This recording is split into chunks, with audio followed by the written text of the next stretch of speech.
குட்டீஸ் சின்ன பந்து பெரிய பந்து விளையாடலாமா? Okay ready. சின்ன பந்து பெரிய பந்து சின்ன பந்து பெரிய பந்து சின்ன பந்து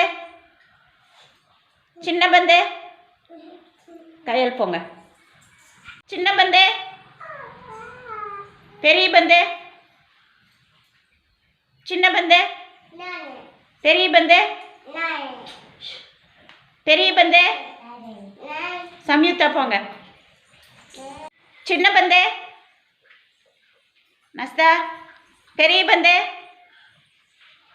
சின்ன பந்து சின்ன பந்து பெரிய பந்து சின்ன பந்து சின்ன பந்து பெரிய பந்து பெரிய பந்து. ஆருத்ரா வந்துருங்க, மாற்றி செஞ்சுட்டிங்க. வெரி குட் நஸ்தா தான் சின்ன பந்து பெரிய பந்து கரெக்டாக பண்ணாங்க. Very good. கிளாப் பண்ணுங்க நஸ்தாவுக்கு.